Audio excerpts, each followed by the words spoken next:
ఏం హల్లెలూయా? ఇంటికి పోదాం హల్లెలూయా. నేను అనుకున్నాను ప్రతి నెల మనకి ఇక్కడ ఎన్నో తారీఖు జరుగుతుంది ప్రార్థన, 16 మీటింగ్ అలా ఉంటుంది అనుకున్నాను నేను. అలా ఉంటుంది అనుకున్నాను. ఇది అది ఆ మీటింగ్ కాదు, ఇదే మీటింగు. అది అయ్యగారు ప్రార్థన అదే నాన్న. అదే నేను దాని గురించి నేను ఏమంటాం లేదు, అంటే జన సమీకరణ తగ్గారు, దానికైతే అందరు వస్తారు కదా. సరే, మీ కుటుంబాలు క్షేమముగా ఉండును గాక.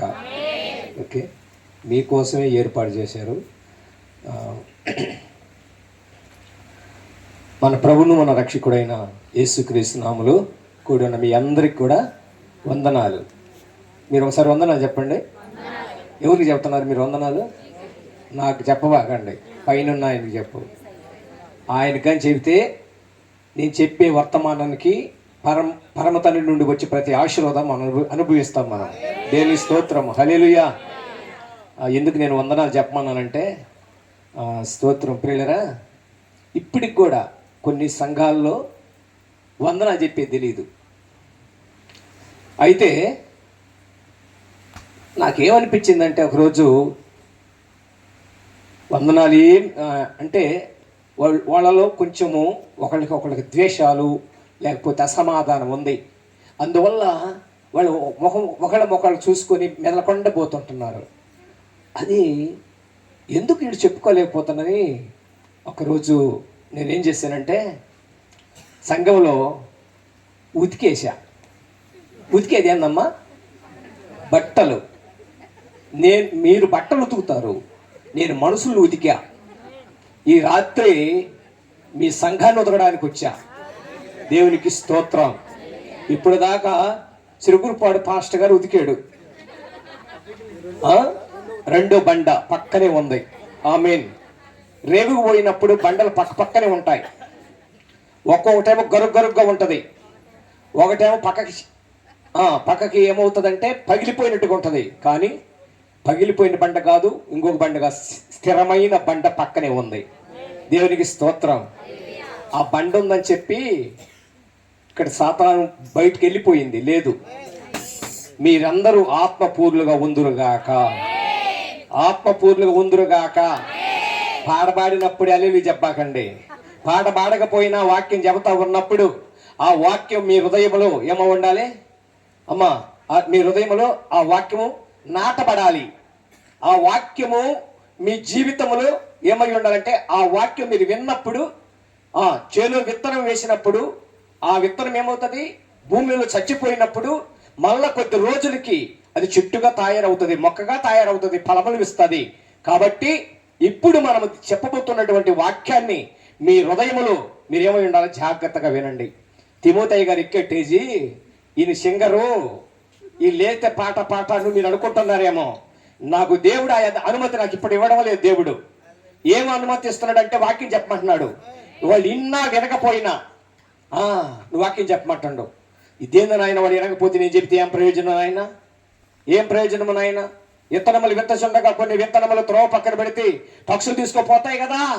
వాటి వల్ల నాకు ప్రయోజనం ఏమిటయ్యా? నీకు ప్రయోజనం ఏమిటి? నేను ఇంత ప్రయాసపడి మరి నోరంతా కూడా మరి కంట బదులు చెప్తే అంటే ప్రభు అంటాడు, వారు వింటారయ్యా, నువ్వు చెప్పయ్యా అన్నాడు. దేవునికి స్తోత్రం చెప్పండి, హల్లెలూయా. ఈడ నిలబడింది తిమోతి గారు కదండి. మీరు ఒక్కసారి చూడండి, నా సాయి మరి మీరు 4 చూడాల్సి ఉంది. రూపవంతుడు అమ్మా, ధవలవరుణుడు, రత్నవరుణుడు, ఆయన చూడండి మీరు. ఆమేన్. ఈ రోజు మీరు అందరు రత్నాలుగా పోతురు కాక ఇంటికి. దేవునికి స్తోత్రం. సరే, మంచిది. నాకు అవకాశం ఇచ్చినటువంటి అధ్యక్షులు వారు, ఎక్కడికి పోయిన ఈయన అధ్యక్షులు. అది మాకు ఇచ్చిన కృప, దేవుడు మాకు ఇచ్చినటువంటి. ఎందుకంటే ఆయనైతే జాగ్రత్తగా ఎక్కడన్నా తేడా వస్తుందేమో అని రాకుండా చూసుకుంటాడు అన్నమాట. మిగతా వాళ్ళకైతే తెలియదు. స్తోత్రం. ఎక్కడో ఇక్కడ కొంచెం పాపం ఇది అవుతారని అందుకని ఆయన అధ్యక్షులు పెడతాము. చాలా సంతోషం అండి. అధ్యక్షుల గారికి మీకు వందనాలండి. ప్రైజ్ లా, దేవుని స్తోత్రం. పాటలు పాడిన వారు, ఆరాధన చేసిన వారు, సుందరరావు పాస్టర్ గారు పాడమట్టి ఇంక పాడేటట్టు కొన్నాడు.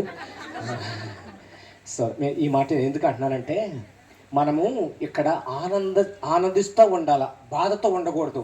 ఒకవేళ బాధతో నువ్వు వస్తే ఇంటికి పోయేటప్పుడు నువ్వు సంతోషంగా ఇంటికి పోవాలా. పాస్టర్ గారు చక్కని వర్తమానం చెప్పాడమ్మా. యా వాక్యం చెప్పిండమ్మా?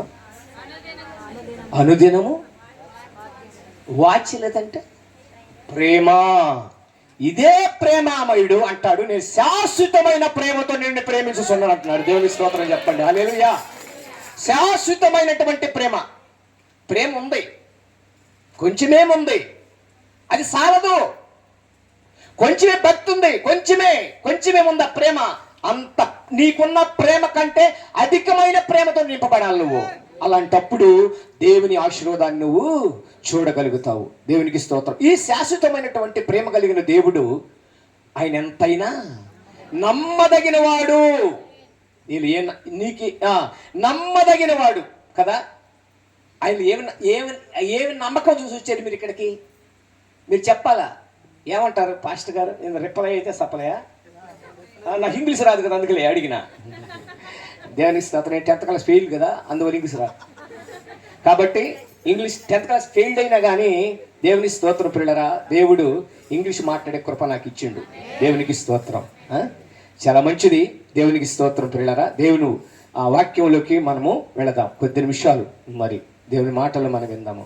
2 మాటలైనా మన మన మన హృదయాలలో దేవుడు నూతన క్రియ జరిగించునుగాక. కాబట్టి పరిశుద్ధ గ్రంథములు దేవునికి స్తోత్రము. మన యొక్క నాయకులు డేవిడ్పాల్ అయ్యగారికి, ఇస్రతం అయ్యగారికి, వారికి నాకు ప్రత్యేకమైన వందనాలు. దేవుని యొక్క మాటలు మనం విందాం. కాబట్టి సమయంలో చూద్దాం, దేవుని వాక్యములో మనం చూద్దాము.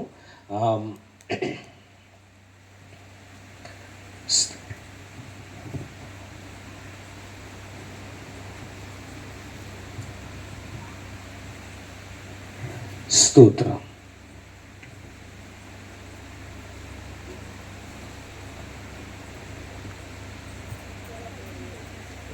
ఇర్మియా గ్రంథము 3వ అధ్యాయము 22వ వచనం చదువుకుందామండి. నేను ఆల్రెడీ మీకు ముందే చెప్పిన వాక్యం, చెప్పకుండానే ముందే చెప్పే మాట.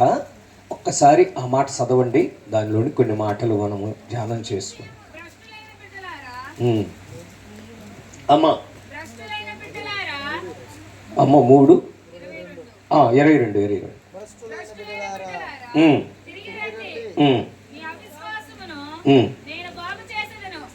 మీ అవిశ్వాసమును బాగు చేస్తాను. దేవుని స్తోత్రం చెప్దామమ్మా. అవిశ్వాసమును బాగు చేస్తాను.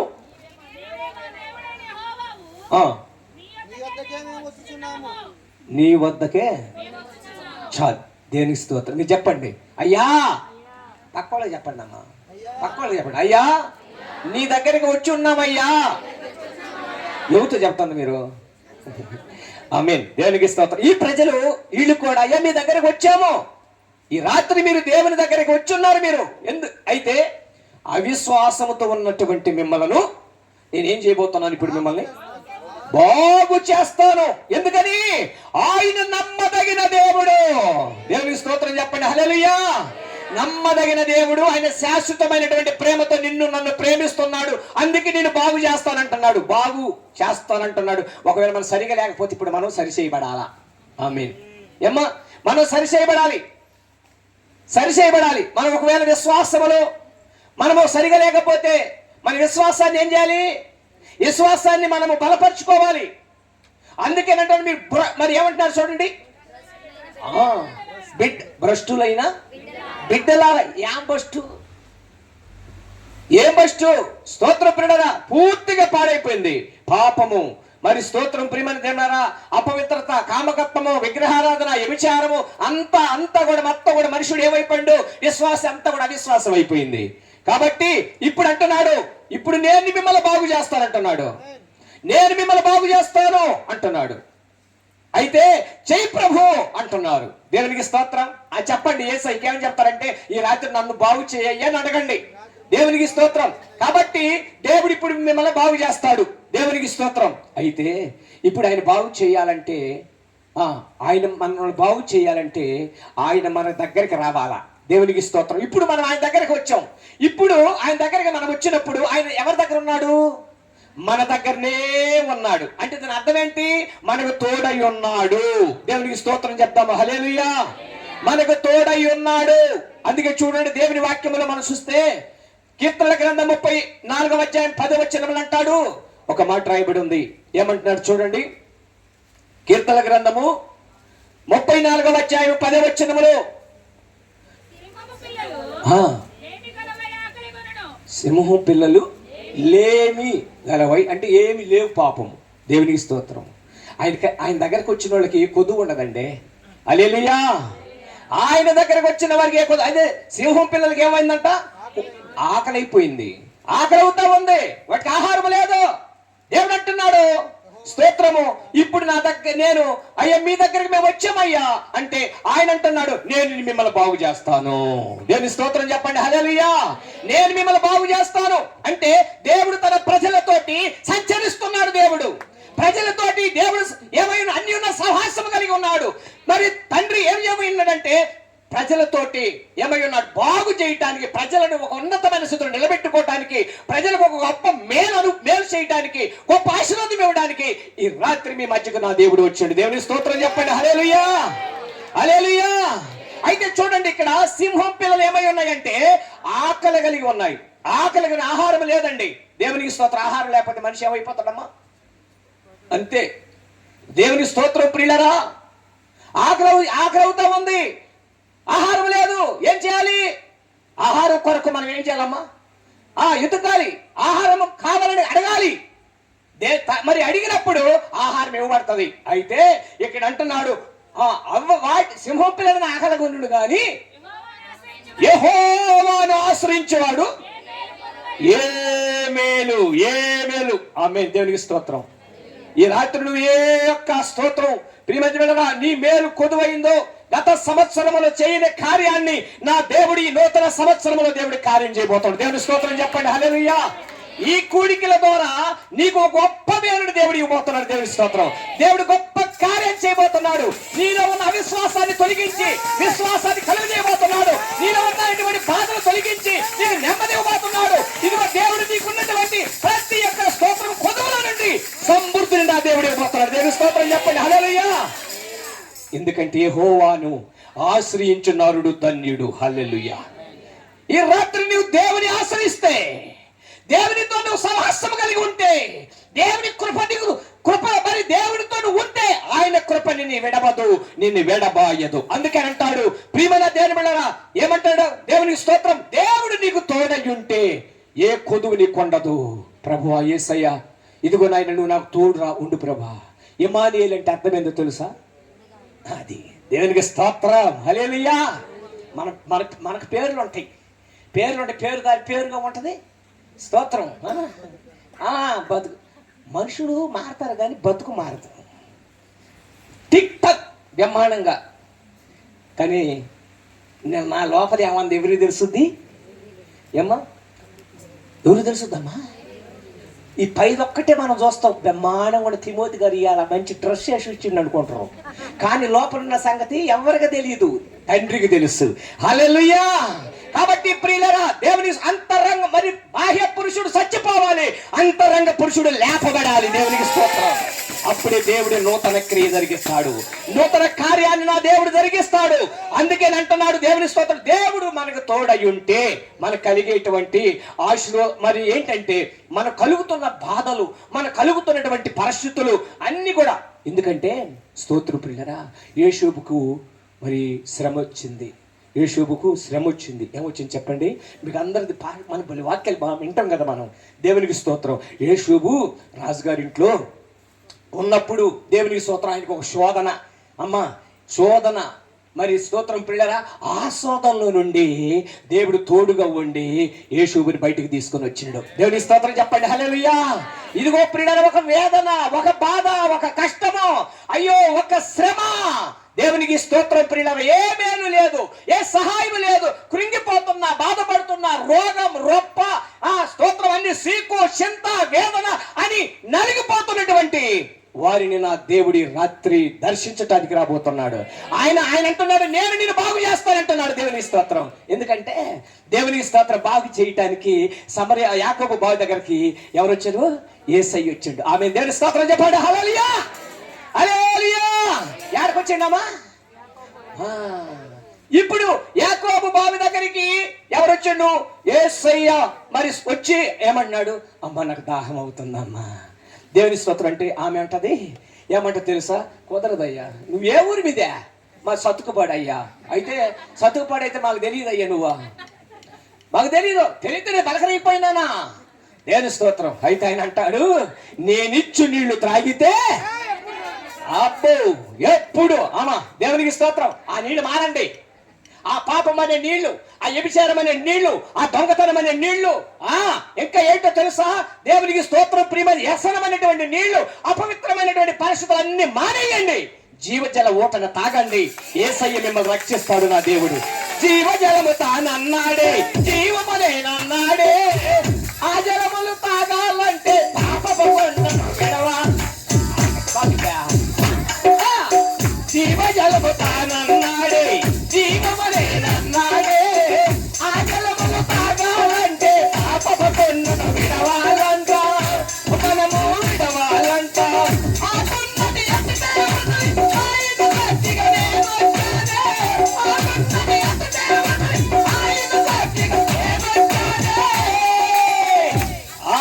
సాక్షిగా నేను వచ్చానే. దేవుని స్తోత్రం చెప్పండి. హల్లెలూయా. ఎవరు సాక్షిగా వచ్చావు? తెల్లారి పొద్దునే అమ్మా, తెల్లారి పొద్దునే ఎవరు బిడ్డవమ్మా? నీది ఏ సంఘం అంటే? నాది కొండేపులు ఉంది నా సంఘం. నా సంఘం ఆడ ఉంది, నా సావాసం అక్కడ. మానండి. దేవునికి స్తోత్రం. ఎక్కడ పుట్టినామో, ఎక్కడ పెరిగినామో అక్కడే మన ఎదుగుదల ఉండాలి మనకి. దేవునికి స్తోత్రం. ఎందుకు నేను చెప్తున్నానంటే, ప్రియమైన దేవుని బిడ్డలారా, అక్కడ ఆమె వచ్చినప్పుడు ఏమంటున్నాడు? నేనిచ్చు నీళ్ళు త్రాగి దప్పుకొనమని అంటే ఆమె ఆ మాటలు విని, ఆ వాక్యాన్ని విని జీవితాన్ని మార్చుకొని ఊర్లోకి పోయి ఈయన మెస్సీయ అని చెప్పి ఏం చేసిన? సువార్త ప్రకటిస్తుంది. మీరు ఎంతమంది ప్రకటించండి చెప్పండి అమ్మా. మా సంఘానికి ఇదే నిన్న ప్రసంగం. మాకు దేవుని స్తోత్రం చెప్పండి. హల్లెలూయా. ఎప్పుడైనా ఏ రోజైనా ఒక్క బిడ్డనన్న మందిరాన్ని తీసుకొని వచ్చావా? శంకర్ బైబిల్ అక్కడ పెట్టి నువ్వు ఒక్కదానే వస్తాను. రాకపోతే గుప్పిడి బీవు లేకపోతే పాస్టర్ బతకలేడు. 10 రూపాయల కానిక వేయకపోతే పాస్టర్ బతకడు. అందుకనే నేను వస్తున్నాను అన్నట్టుగా వస్తున్నావు. కానీ భక్తి కోసం నువ్వు రావడం వల్ల. అందుకనైతే మానవు నువ్వు. దేవునికి స్తోత్రం. నీ 10 రూపాయలు వద్దు, నీ గుప్పిడి ధాన్యం వద్దు. పిలిచిన దేవుడు నమ్మదగిన దేవుడు. హల్లెలూయా. కాబట్టి నువ్వు మాత్రము ఏమై ఉండాలో తెలుసా? నమ్మకముగా ఉంటే నమ్మకస్తులు నా దేవుడు దీవిస్తాడు. అందుకని ఆమె సువార్త ప్రకటించి ఇదిగో ఏమంటుంది? ఈయన మెస్సయ్యని గుర్తించింది. నువ్వు ఎప్పుడైతే నమ్మదగిన వాడని, నూతన క్రియ జరిగించేవాడని, అద్భుతాలు చేయవాడని, పాపములు విడుదల ఇచ్చేవాడని, స్వస్థతలు ఇచ్చేవాడని నమ్మినప్పుడు నీ నమ్మకత్వాన్ని బట్టి నా దేవుడు నిన్ను స్థిరపరుస్తాడు. హల్లెలూయా. స్థిరపరుచువాడువు అదే స్థిరపరుచువాడువు, బలపరుచువాడువు. యాడా అదో అంతేదా? ఏడబడ్డావా? అదే ఎక్కడ పడ్డా? అమ్మా అన్నయ్య నేనే ఆడపడ్డది నీకేం తెలుసు అన్న. అన్న, అక్క, చెల్లి, అన్నయ్య, బాబాయ్ మనం పడిన చోట నీకు నాకు తెలియదు కానీ యేసయ్యకు తెలుసు. హల్లెలూయా.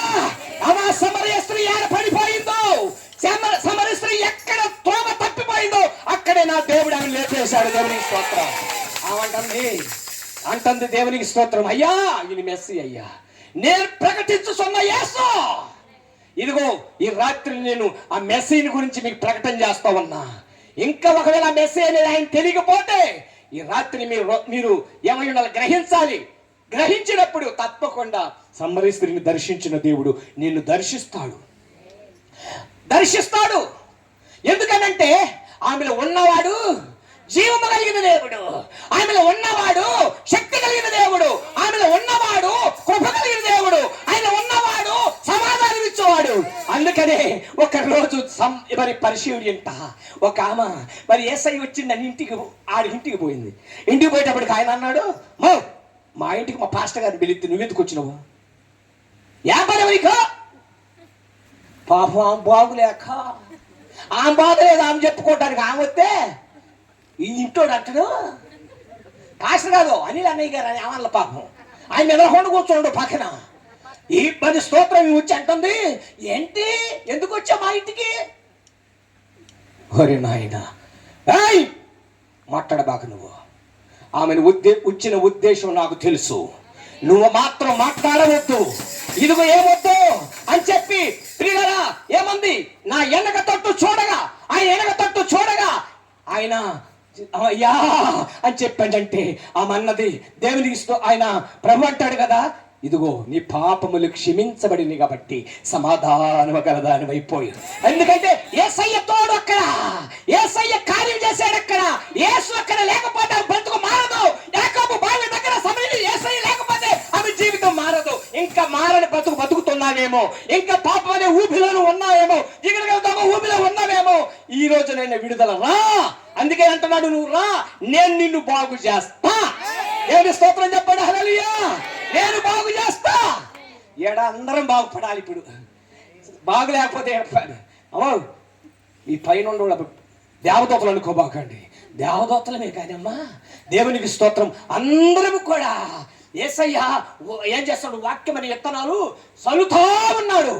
ఏదైనా చిన్న ఉంటే అందరం సరిచేయబడుదుముగాక. దేవునికి స్తోత్రం. హల్లెలూయా. కాబట్టి ఏమంటున్నాడు, సమాధానము గలదానివై ఇంటికి పొమ్మా. దేవునికి స్తోత్రం అని పంపించాడు. దేవునికి స్తోత్రం. ఈ రాత్రి ఏ సమాధానం లేక, బాధ మరి స్తోత్రం, నెమ్మది లేక, సంతోషం లేక, ఇదిగో దేవుడు నమ్మదగిన వాడిని విడిచిపెట్టి, సావాసాన్ని వదిలిపెట్టి మరి స్తోత్రం ప్రియమైన దేవుని బిడ్డలారా నీవెక్కడెక్కడో ప్రయాణం చేస్తున్నావేమో. నేను ఆ మాట అనుకోలేదు, ప్రయాణం చేస్తున్నావేమో. దేవుని స్తోత్రం. చేయవలసిన ప్రయాణం ఎక్కడ తెలుసా? మన బెత్లెహేముకు రావాలి. మనం ఎక్కడికి? దేవుని మందిరానికి రావాలి. ప్రియమైన దేవుని ఎక్కడ మందిరం కట్టబడిందంటే, సేవకుడు ఎక్కడ ఉన్నాడంటే నీ బాగు కోసం, నీ ఆరోగ్యం కోసం, నీ దీవెనల కోసం, నీకు స్తోత్రం అభివృద్ధి పొందడానికి కోసం. ఈ రోజు నుంచి నీ అభివృద్ధి, నీ ఆశీర్వాదము అంతా కూడా మరి అభివృద్ధి చెందునుగాక. హల్లెలూయా. దైవజనుడు మీకోసం ఎంతో సాక్షాత్ నేను ఒప్పుకుంటాను. మేము మాత్రం అంత భారంగా లేమండి. Praise the lord. దేవుని స్తోత్రం. ఎందుకంటే ఒప్పుకుంటే ఇంకా యేసయ్య గొప్ప చేస్తాడని అందుకురండి. దేవునికి స్తోత్రం. తగ్గించుకున్నవాడు ఏమవుతాడు? కాబట్టి దేవుని స్తోత్రము. ఇవాళ పర్వతములు కదా మనము. పర్వతాలు ఎంత తొట్టి అయ్యా పర్వతాలు ఎంత తొట్టి? పెద్ద ఎత్తుంటాయి. అయ్యా పర్వతములారా అని సంబోధించాడు దేవుడు. అనంగలోనే అప్పుడు నీ పర్వతాన్ని అయ్యా, ఇక నాకు స్తోత్రము, నన్ను మాత్రం ఎవరు దించలేరు, నన్ను పైకి ఎత్తలేరు, ఎవరు నేనేనని. దేవునికి స్తోత్రం. పిల్లరా మనమేమై ఉండాలో తెలుసా? ఎంతటి వారమైనా ఆయన కొరకు బలిపీఠం దగ్గర కన్నీరు కాచి ప్రార్థన చేయాలి. రోదన కలిగి మనం ప్రార్థన చేయాలి. మీరు రండి అవిశ్వాసంలో ఉన్నవారులారా, భ్రష్టులైన ప్రజలారా, నా దగ్గర రండి, శాశ్వతమైన ప్రేమతో నేను మిమ్మల్ని ప్రేమించుతున్నానని దేవుడు చెప్తున్నాడు. ఆయన్ని ప్రేమ వద్దా? నీకు ఆయన ప్రేమ వద్దా? ఈ రాత్రి ఆయన ప్రేమను నువ్వు ధరించుకుందువుగాక. అందుకేనంటున్నాడు దేవునికి స్తోత్రం. ప్రియమైన దేవుని బిడ్డలారా, మోషే అంటాడు కదా, అతడు నన్ను ప్రేమించుచున్నాడు గనక నేను అతన్ని తప్పిస్తున్నాను. నువ్వు తప్పించబడాలంటే బిడ్డ ఈ మందిరంలోకి నువ్వు రావాలా. దేవునికి స్తోత్రం. ఎప్పుడు ఆది ఒక్కరోజు చూస్తే కుదరదు. దేవునికి స్తోత్రం. మందిరము తెరవబడి ఉంటది, ద్వారాలు తెరవబడి ఉంటాయి. మందిరంలోకి వెళ్ళి ప్రార్థనని బలిపీఠాన్ని కట్టుకోవాలా, విశ్వాసమని బలిపీఠ కట్టుకోవాలా. ఎక్కడని పడిపోతున్నానేమో, ఎక్కడ జారిపోతున్నాయేమో, ఏంటయ్యా దేవునికి కొన్ని సంవత్సరముల నుంచి నా ఇంటిలో మరి ఏ కార్యం జరగడం లేదని నువ్వేం చేయాలో తెలుసా? బలిపీఠం కట్టి ప్రార్థన చేయాలా. దేవునికి స్తోత్రం. అప్పుడు నీ ప్రార్థనకు దేవుడు ప్రతిఫలం ఇస్తాడు. కానీ దైవజనుడు కన్నీరు కాచి ప్రార్థన చేస్తూ ఉన్నాడు. ఎందుకంటే నీకు ఎలా తెలుసు అన్నయ్య అంటే, స్తోత్రము రెప్పగొట్టంగలోనే మళ్ళీ కన్ను మూసికి మళ్ళీ ఇదే వంగులోనే ఎడకొచ్చి కూర్చుంటా. అందుకు నాకు తెలుసు. దేవునికి స్తోత్రం. నేను కూడా ఈ మధ్య కాలంలో స్తోత్రం అపోస్తలుడైన పౌలు అన్నాడు కదా, నేను క్రీస్తు పోలు నడుచుకున్న ప్రకారం ఈయనే. దేవుని స్తోత్రం. కాబట్టి ప్రభు క్రీస్తు పోలు నడుచుకుని పౌలు అన్నట్లుగా నేను అనిల్ పాస్టర్ గారిని పోలు నడుచుకున్నా. మీరు ఎందుకు? అవునండి, ఏడున్న సమాజం అంతా కూడా మన సేవకుడు, మన యొక్క స్తోత్రము, మన నాయకుడు, లేకపోతే దేవుని చేత పంపబడినటువంటి దైవజనుడు, ఆయనకు మనం శిరస్సు వంచి ఆయన దగ్గరకు వచ్చి మన బాధలు చెప్పుతూ ఉంటే ఆయన అంతా కూడా ఏం చేస్తాడంట? బుక్కులు రాసి పెట్టుకుని అంత చిలుపులు పడేస్తాం అనుకుంటున్నారు మీరు. కొంతమంది ఏం చేస్తున్నారు? రాయటమే పనిగా ఈ దేశపోయి దీని లోపల పడేస్తున్నారు. ప్రార్థనకు రావటమే కానీ బైబిల్ ఎత్తకు చిలుపులు పెట్టేసి కరువు పనికి పోతున్నాం. అందరూ అన్ని వాళ్ళు పోతారమ్మా, మీరు ఒక్కలే కదా బిడ్డ. దేవుని స్తోత్రం. కాబట్టి ఉదయాన్నే లేసి ఏం చేయాలమ్మా? ప్రార్థన చేయాలి, ప్రార్థన చేయాలి. అయితే వందనాలు దేవునికి స్తోత్రం ప్రియులరా. ఎంట వీళ్ళు వందనాలు చెప్పడం లేదని ఆ వందనాలు ఏందో నేనే స్టార్ట్ చేశా. మరి ప్రియులరా, నేను ఈ మధ్యకాలంలో నేను ఎక్కువ పచ్చలోనే ఉంటున్నాను. ఎందుకనంటే దేవుడు మరి ప్రతి క్షణము కూడా ఏమంటాడంటే సంఘములో ఉండి కన్నీరు ఇవ్వమని చెప్పాడు. అందుకని నేను అక్కడికి వెళ్ళి ప్రార్థన చేస్తా ఉంటే దేవునికి స్తోత్రం అన్ని నాకు బయలుపరుస్తా ఉన్నాడు దేవుడు. ఆయన బయలుపరుస్తా ఉంటే దేవుని స్తోత్రము ఉదయ కాలంలో లేచి నేను ప్రార్థన చేసుకొని వచ్చేసాను. ఒక ఆయన 2 చేతులతోటి కుడితి దుత్తుకొని గీతల దగ్గరికి పోతున్నాడు. పెదా నరసింహ అన్నయ్య వందనాలు అన్నయ్య అన్న. ఎట్లా చెప్తాడమ్మా వందనాలు? నువ్వు చెప్పు. 2 చేతుల్లో బయటలు ఉన్నాయి. వందనాలు చెప్తాడా? చెప్పపోయిన పర్వాలా. దేవునికి స్తోత్రం. మళ్ళీ అందరికి చెప్పిన, మొత్తం ముసలోళ్ళ మొత్తకోళ్ళ మొత్తానికి చెప్పిన. ఎన్ని గంటల నుంచి? తెల్లవారుజాము 4 గంటల నుంచి 6 గంటల దాకా నేను ఉండేది అంతే. ఆ తర్వాత మళ్ళీ వస్తా, మళ్ళీ సాయంత్రం మళ్ళీ 4 గంటలకు పోతా. ఈలోపు ఇంటికాడ ఉంటా. దేవునికి స్తోత్రం. అయితే ఆయన చెప్తున్నాడు అంటే అందరికీ, మా అయ్యకు పాస్టర్ గారు పొద్దున్నే లేచి నాకు వచ్చి వందనాలు చెప్తున్నాడు అయ్యా అన్నాడు. ఎంతమందికి చెప్పాడు తెలుసా? ఆయన కనపడే వాళ్ళందరికీ చెప్పాడు. దేవుని స్తోత్రం. ఎప్పుడు ఎన్నడూ భార్య ముఖం భర్త గాని, భర్త ముఖం భార్య గాని, పిల్లల ముఖం తల్లి గాని, తల్లి ముఖం పిల్లలు గాని చూసిన దాఖలాలు, వందనాలు చెప్పుకున్న దాఖలాలు అక్కడ లేవు. దేవుని స్తోత్రం చెప్తాను ఒకసారి. అమ్మా దేవుని స్తోత్రం లేకపోతే ఈ రోజు నుంచి ఇలాంటి వందనాలు చెప్పుకొని ఒకరికొకరు అన్యోన్య సహవాసం కలిగి దేవునితో సంబంధం కలిగి దేవుని కోసం బ్రతకండి. దేవుడు మిమ్మల్ని బలపరుస్తాడు నా దేవుడు. అయితే ప్రియులరా, దేవునికి స్తోత్రం. ఏమైనా కానీ ఎందుకు చెప్తా, వాళ్ళిద్దరు కుదరదు పాపం. ఇంట్లో రాత్రి వాళ్ళిద్దరు గొడవ పెట్టుకున్నారు, ఏదో సమాధానం లేదు. అందుకే బుద్ధులు వదల చెప్పుకోవటం. అందుకని నువ్వు విశ్వాసం అయితే, దేవుని బిడ్డవైతే, రక్తంలో కడగబడిన బిడ్డవైతే నీవు తప్పకుండా దేవుని చిత్తాన్ని ఏం చేయాలంటే దేవుని చిత్తానికి తల వంచి దేవుని మాట ప్రకారంగా అపోస్తలుడైన పౌలు సంఘానికి వందనాలు చెప్పాడు. నేను మీకు వందనాలు చెప్తున్నా. మీ భర్త లేవంగలోనే వందనాలు చెప్పమని చెప్పా. మీ కుమారుడు లేవంగలోనే వందనాలు చెప్పమని చెప్పా. నీ కోడలు ఎన్ని గంటల క్లాస్ వద్ద తెలుసా? ఎన్ని గంటల క్లాస్ వద్దే? అత్తలేసి పాపం పొద్దున్నే కసూజిమ్మి కళ్యాణం చదువుతా ఉంటే ఇవి ఇంకా నిద్రపోతా ఉంటుంది 7 గంటల దాకా, 8 గంటల దాకా నిద్రపోతాయి. ఈ 7 గంటల దాకా 8 గంటల దాకా నిద్రపోయే కోడలందరూ ఏమొచ్చిందో తెలుసా? దేవునికి స్తోత్రం. మంకు వదిలింది. అది నేను అన్న బండకేసి కొట్టా, యేసుక్రీస్తు బండ కొట్టా. ఆ బండ వాళ్ళు ముక్కలు చేసి వాళ్ళు సరిచేసింది. ఇప్పుడు అంటున్నారు, అన్నయ్య అబ్బాయి ఎంత పని చేసేవన్నయ్యా, నేను ఎప్పుడైనా కానీ మాయా నేను ఏమనేమనే ఓయే పిలిచేవాడిని. ఇప్పుడు ఏమని పిలవాల్సి వస్తుంది? మామయ్యా యాడొచ్చిందమ్మా ఈ ప్రేమ? దేవుడు అన్నాడు కదా శాశ్వతమైన ప్రేమతో. నేను ఎందుకు చెప్తున్నానంటే దేవునికి స్తోత్రం పిల్లరా, మనము ఒకరికొకరికి మనం స్తోత్రం ఉన్న కలతలు బాధలన్నీ పోవాలి అంటే మధ్యలో తండ్రి కుమార పరిశుద్ధాత్మ దేవుడు మన పక్షంలో ఉండాలి. అప్పుడు కార్యం జరుగుద్ది. దేవుని స్తోత్రం. అబ్బా అన్న మంచి పని చేసాను. నేను చేయటం కదమ్మా, మళ్ళీ దయచేసి నన్ను మాత్రం మరొక సిట్టుకి బాకండమ్మా, ఒకసారి నన్ను మాత్రం పోల్దండలే బాకండమ్మా. ఏముద్దమ్మా, నేను వచ్చినను పుట్టినట్టుగా ఉండేటట్టు చేయండి అమ్మా. నాకు మాత్రం కిరీటాలు పెట్టబాకండమ్మా. నాకు మీ కిరీటాలు వద్దమ్మా. ఏ సై కిరీటం ఉంటే నాకు చాలమ్మా. దేవునికి స్తోత్రం. బిడ్డలారా, సత్యమైన వాస్తవంగా నేను చెప్తున్నాను. నేను సేవకు వచ్చిన మొదలుకొని నేను ఎప్పుడు కూడా దేవుని స్తోత్రం ఏదో పెద్ద ఇదిలాగా ఉండాలని నేను కోరుకోలేదు. మనం కోరుకుంటే అది వచ్చేది కాదు. దేవుని ప్రణాళిక, దేవుని చిత్తం మన వెడల ఉంటే దేవుడు నిలబెట్టుకొని ప్రతి పరిస్థితులు ముందుకు నడిపిస్తాడు. దేవుని నామానికి మహిమ కలుగును గాక. హల్లెలూయా. కాబట్టి ఇక్కడ దేవుని వాక్యములు మనం చూసినప్పుడు అంటున్నాడు.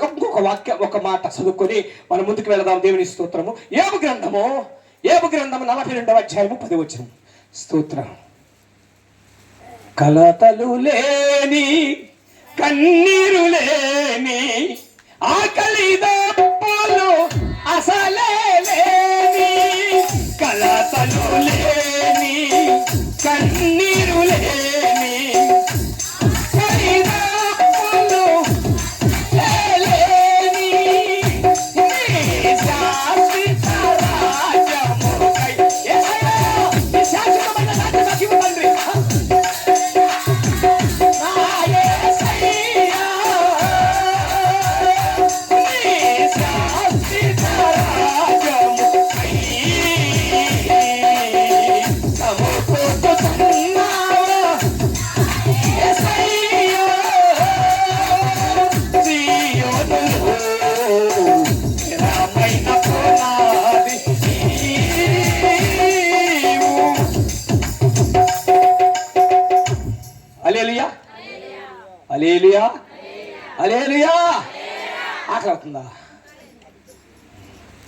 మీరు ఎందుకు చెప్తారు? ఆకలి ఒక్క నువ్వు చెప్తా, ఈ పాస్టర్ అడగటం ఏది, మీరు చెప్పటం ఏది? దేవునికి స్తోత్రం కలుగును గాక. హల్లెలూయా. అందుకే చూడండి, ఏబు గ్రంథము 42వ అధ్యాయం 10వ వచనం. ఏబు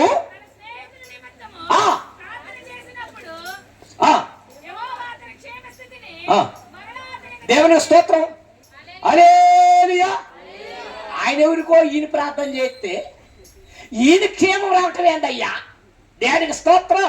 ఏమని చెప్పిండు?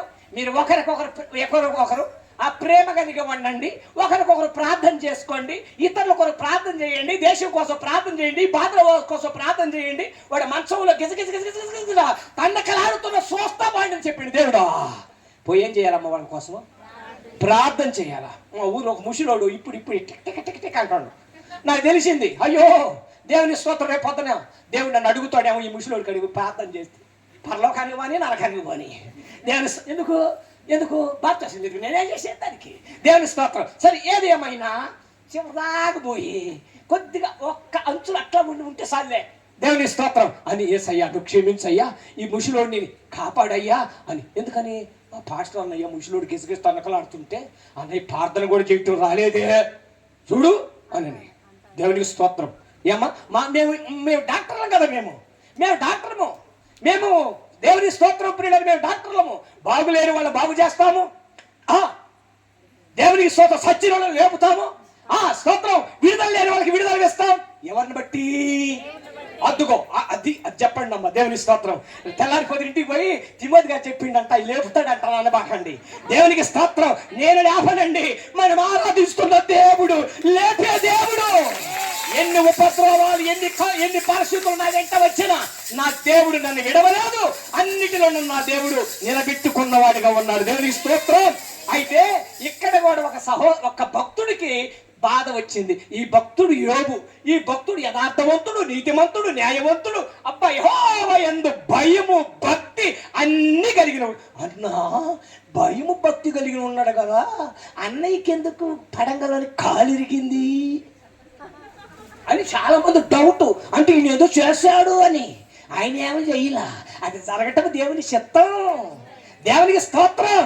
ఎందుకు దేవుని చిత్తం అంటే ఇంకా చేయవలసిన పని ఇంకా ఏమైనా చేయవలనేమో దాన్ని రెట్టింపు చేయడం కొరకు దేవుడు ప్రియులరా ఏం చేస్తాడు? మలుస్తుడు. దేవునికి స్తోత్రం.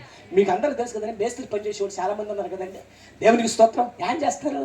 ముందు కట్టుబడి కడతారు. కట్టుబడి కట్టిన తర్వాత ఏం చేస్తారు? ప్లాస్టింగ్ చేసిన తర్వాత పాస్టర్ గారు అంటాడు, నేను పాస్టర్ గారు కొద్దిగా మెత్తగా చేయండి పేదరా, కొద్ది మెత్తగా ఉండాలి, అంటే కొంచెం నునుపుగా ఉండాలా అంటాడు. వాడే అని చేస్తా కత్తి, వాడు కట్ట సొన్న కత్తి ఎక్కువ వేసిన దాన్ని రుతుతుడు. రుద్దానికి ఏమైపోయిందమ్మా, అది మెత్తంగా అయిపోతుంది. అవును, అది నునుపుగా ఉంటుంది. దేవునికి స్తోత్రం కలుగును గాక. హల్లెలూయా.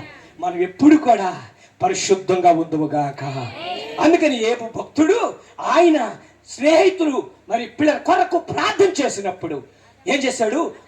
అతని క్షేమ స్థితిని, అది అమ్మ నీవు కూడా స్తోత్రము, ఇతరుల కొరకు నువ్వు ప్రార్థన చేస్తే నీ క్షేమ స్థితి నా దేవుడు రెట్టింపు చేస్తాడు. దేవుడు ఇంటిలో భార్య ఏమన్నా తెలుసా? మీ అందరూ తెలుసులే, భలే మాట్లాడతారు కదా. పాస్టర్ గారు వచ్చినప్పుడు సైలెంట్ అయిపోతారు చాలా. ఇదను మీరు కాదు అమ్మ, మా ఊర్లో కూడా సంగతి చెప్తున్నా. దేవునికి స్తోత్రం. ఏం చేస్తారు? పాస్టర్ గారు ఉన్నప్పుడు ఒక మాట, బయటికి పోయిన తర్వాత ఒక మాట. మీరు అట్టోడు కాదు, మీరు చాలా మంచోళ్ళు అమ్మ. వందనాలు తల్లి, మీకు వందనాలు. ఎందుకంటే ఒకవేళ ఏదన్నా మళ్ళీ తేడా కొడితే అన్నం కొడి పెట్టడం. దేవునికి స్తోత్రం. అందుకని మీరు కాదమ్మా, దేవునికి స్తోత్రము. అయితే ఇక్కడ ఏమన్నది? ఎందుకు బాబు నీకు కలిగిన శ్రమ, నీకు కలుగుతున్న కుష్టి ఆ బాధ ఎందుకు సాగరాదా? ఎవరన్నా భర్తను పట్టుకొని సాగమని అంటారంటమ్మా. మన యజమానుడు హల్లెలూయా, మన యజమానుడు యేసయ్య. యజమానుడు మనం కలిగి ఉంటే, మనలో ఆ రూపం ఉంటే, ఆ మాటలు ఉంటే, ఆ ఆలోచన ఉంటే ఆ యజమానుని మనం సన్మానిస్తాము, ఆ యజమానుని మనం గౌరవిస్తాము. దేవునికి స్తోత్రం కలుగును గాక. హల్లెలూయా. అయితే ఏది ఏమైనా ఈ యజమానుడు ఏమైంది తెలుసా? కదలలేదు, మెదలలేదు, ఆనే బలిపీఠం కట్టుకుని ఉన్నాడు. దేవునికి స్తోత్రం చెప్పండి. హల్లెలూయా, హల్లెలూయా. మాటకు మాట, తిట్టుకు తిట్టు. అబ్బా ఏంది అలా అక్కడ ఏంది పెద్ద మామూలుగా గొడవ జరుగుతుంది. ఏం గొడవ? దేవునికి స్తోత్రం. అయితే ప్రియులరా చూడండి, దేవుని వాక్యం చెప్తాం, దుష్టుడు ఆలోచన చొప్పు నడవక, పాపుల మార్గం నిలవక, అపవాచ్యులు కూర్చుండక యెహోవా ధర్మశాస్త్రమును దీవారాత్రులు ధ్యానించువారు ధన్యులు. అది నీటి కాలమున వేరున నాటబడిన వాడై ఆకు వాడక తన కాలమందు.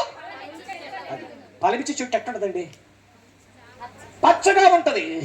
దేవుని స్తోత్రం అలా ముగించమంటానంటే దేవుని స్తోత్రం పచ్చగా ఉంటది, చాలా మంచిగా ఉంటది. ఒక పండు ఉందండి, ఆ పండు గురించి చెప్తాను నేను. ఇంకొక వాక్యం కూడా ఉంది కానీ ఆ టైం లేదు. దేవుని స్తోత్రం. అందరూ అటు చూస్తూ ఉన్నారు, అన్నయ్య ముగిస్తే బాగుండి పొద్దుపోతుందని. సరే మరి పిల్లరా, ఒక పండు ఉందండి, ఆ పండు చాలా బాగా ఉందండి. ఆ పండు తింటా ఉంటే భలే రుచిగా ఉందండి. ఇప్పి చూస్తే పురుగులు ఉన్నాయంట.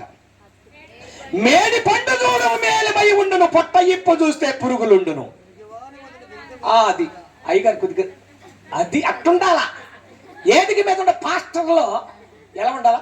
ప్రార్థన పూర్వకంగా పాస్టర్ గారు వర్తమానం అందిస్తున్నప్పుడు ఎక్కడైనా పాయింట్ కొద్దిగా రైట్ చేస్తుంటే దేవునికి స్తోత్రం. దాన్ని పొయ్యిలో కర్రేస్తా ఉంటే అదంతా కూడా ఆ గొట్టాలన్నీ ఈటెక్కి అవి కాలుస్తాయి. దాంట్లో కర్రే లేకపోతే ఈటాల్సి వస్తుంది. దేవుని స్తోత్రం. అంటే ప్రియులరా, పరిశుద్ధాత్మ దేవుణ్ణి కదిలించేది సేవకులు, పరిశుద్ధాత్మ దేవుణ్ణి కదిలించేది పరమపరి దైవ సేవకు దూతలు. కాబట్టి మా అందరి మీద ఉన్న అభిషేకం మీ అందరి మీదకి వచ్చునుగాక, అభిషేకం వచ్చునుగాక. అందుకని స్తోత్రం ప్రియులరా. ఇప్పుడు ఎలా ఉండాలో తెలుసా? మంచి పండుగ మనం ఉండాలి, మంచి పండుగ మనం ఉండాలి. అందుకని మనం ఏం చేయాలో తెలుసా? దేవునికి స్తోత్రము. ఇక్కడ ఆయన వారి కొరకు ప్రార్థన చేసినప్పుడు తిరిగి మళ్ళీ దేవుడు ఏం చేశాడంటే ఆ కుటుంబాన్ని మరి మొదటి స్థితిని ప్రభు ఇచ్చిండు. దేవుడు ఆ మొదటి ఆశీర్వాదము, ఆ మొదటి దీవెన, ఆ మొదటి బ్లెస్సింగ్, ఆ మొదటి కృప నా దేవుడు మీకును, మీ పిల్లలకు, మీ కుటుంబాలకి నా దేవుడు దయచేయునుగాక. ఏపు భక్తుడు అని యథార్థత కలిగి నమ్మకం కలిగి మనం జీవించినట్లయితే, మరి ఏ స్థితిలో మనము కోల్పోయినామో, ఏ స్థితిలో ఆశీర్వాదాన్ని పోగొట్టుకున్నామో, ఏ స్థితిలో ఆత్మీయ జీవితాన్ని పోగొట్టుకున్నామో, ఆ పోగొట్టుకున్న స్థానంలో నుండి నా దేవుడు లేపి మనలందరినీ స్థిరపరిచే దేవుడు. దేవుని స్తోత్రం చెప్పండి, హల్లెలూయా. దేవుడి మాటలు దీవించునుగాక. ఏ మాటలు?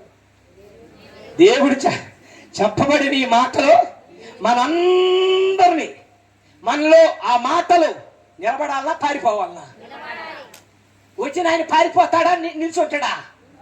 మనమైతే పారిపోతాం కానీ ఆయన మాత్రం పారిపోడు. దేవుని స్తోత్రం. శ్రమ వచ్చినప్పుడు మనం ఏం చేస్తాము? దేవుని స్తోత్రం. శ్రమ వచ్చినప్పుడు ఏం చేస్తాము? అయ్యో నా శ్రమని మనం పక్కకు పోతాం. కానీ యేసయ్య అలాంటి వాడు కాదు. ఆయన నిరంతరం నిలిచి ఉండే దేవుడు, నిరంతరం ఉండే దేవుడు. ఆ దేవుడు మిమ్మల్ని కాపాడును గాక. వాక్యం అందించిన అధ్యక్షుల వారికి, స్థానిక పాస్టర్ గారికి నా ప్రత్యేకమైన వందనాలయ్యా. స్తోత్రం, హల్లెలూయా. చిన్న ప్రార్థన చేస్తా, ఓకేనా? పల్ల వచ్చండి, చిన్న ప్రార్థన. పరిశుద్ధుడా, ప్రేమ కలిగిన తండ్రి యేసయ్యా, నీకు వందనాలు నైనా. దేవా, దీన సేవకుడైన తండ్రి ప్రభువా, నేను చెప్పిన మాటలు తండ్రి ప్రభువా, అయ్యా ఎత్తబడిన మాటలు మీవు తండ్రి నాయన. మీ మాటలు పెద్ద హృదయాన్ని కదిలించండి ప్రభువా. ప్రతి బిడ్డ జీవితము ఈ రోజున మార్పు చెందునుగాక తండ్రి. ప్రతి బిడ్డ హృదయాలు ప్రభు నీ కోసం ప్రాంకితం అవునుగాక తండ్రి. మేలు ప్రభు కొదవైన ఆశీర్వాదాలు పొందుకుందురుగాక తండ్రి. ఏ మేలు కొదవై ఉండక ప్రతి మేలు, ప్రతి ఆశీర్వాదము వారి వింట, వారి వంట ఉండి ప్రభు బిడ్డల దీవెనకరంగా ఉండడానికి నీ కృప దయచేయమని ప్రార్థిస్తున్నాము నా తండ్రి. అయ్యా నీకు స్తోత్రములు. స్థానిక పాస్టర్ గారు తండ్రి, అనిలయ్య గారిని బట్టి మీకు వందనాలు, అమ్మగారిని బట్టి స్తోత్రాలు. ప్రభు చేసిన పరిశీలన మా ప్రభు నా తండ్రి మీకు స్తోత్రము. నా ప్రభు అభివృద్ధి పరిచే ఇంకా వారి ఆలోచనలు స్థిరపరచండి నాయన. వారికి ఉన్న దర్శనాన్ని స్థిరపరచండి ప్రభు. వారికి ఇచ్చిన వాగ్దానాలు స్థిరపరచండి ప్రభు. ఆయన పట్ల ఉన్న ఉద్దేశం, ఆలోచన మీరు స్థిరపరిచి ఉన్నతమైన శిఖరాలకు ఎక్కించమని ప్రార్థిస్తున్నావు తండ్రి. నీకు స్తోత్రాలు తండ్రి. అయ్యా నీకే వందనాలు, స్తోత్రాలు చెల్లిస్తూ యేసు నామములో అడుగుతున్నాము తండ్రి, ఆమేన్. మన తండ్రి అయిన దేవుని ప్రేమ, కుమారుడైన యేసుక్రీస్తు వారి కృప, పరిశుద్ధాత్మ నిత్య ఆదరణ, సహవాసము, సన్నిధి ఇప్పుడు ఎల్లప్పుడూ సదాకాలం తోడై ఉండును గాక. ఆమేన్, ఆమేన్. అందరికీ వందనాలు. ఈ పక్కన కూడా ఇప్పుడే చెప్పారు కదా, వందనాలు చెప్పండి ఒకసారి. అందరు చూసుకున్న వాళ్ళేనా? వందనాలు. దేవుడు మన అందరిని దీవించును గాక. ఆమెను గమనించండి, రేపు దినాన మన మధ్యకి మన డైరెక్టర్ గారు డేవిడ్ పాల్ గారు, మేడం గారు మన మధ్యకి చాలా దూరం నుంచి వారు వేకుజామున అక్కడ బయలుదేరితే ఇక్కడికి వచ్చేసరికి 10 అవుతుంది. కాబట్టి మనం 10:30 కల్లా మీరు రెడీ అయితే చక్కగా స్త్రీల కూడిక ఇక్కడ జరుగుతుంది. మరి మనం అందరం కూడా వాళ్ళని గౌరవించినట్లు ఉంటుంది. పెందలాడు వస్తే మన సంఘ గౌరవం కూడా నిలబడుతుంది. హల్లెలూయా. ఈ పాస్టర్ గారు మీ గురించి చాలా గొప్పగా చెప్తారు అన్ని చోట్ల. ఆ గొప్పతనం ఈ 2 రోజుల్లో మేము అందరం చూడాలి. గట్టిగా స్తోత్రం చెప్పండి. కాబట్టి మరి రేపు సాయంకాలం 7 గంటలకే ఈ కూడిక ప్రారంభించబడుతుంది. చక్కగా పాటలు పాడేవారు స్థానిక సంఘస్థులందరూ కూడా మీ పనులు ముగించుకొని త్వరగా రావాల్సిందిగా మనం చేస్తున్నాం. ఇంతటితో ఈ కూడిక ముగించబడింది. అందరికీ వందనాలు. సెలవు. ఇంకేమన్నా? దయచేసి తెల్లవారుజాము 4:30కి స్తుతి కూడిక ఉంటుంది. దైవబిడ్డలందరూ రావాలని ప్రభుపేట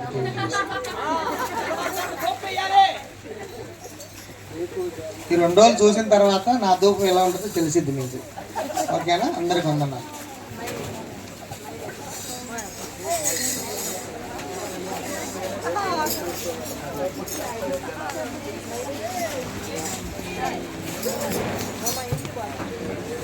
రేపు నైట్ కానుకలు ఉంటాయి. రేపు నైట్ కానుకలు పట్టుకోండి.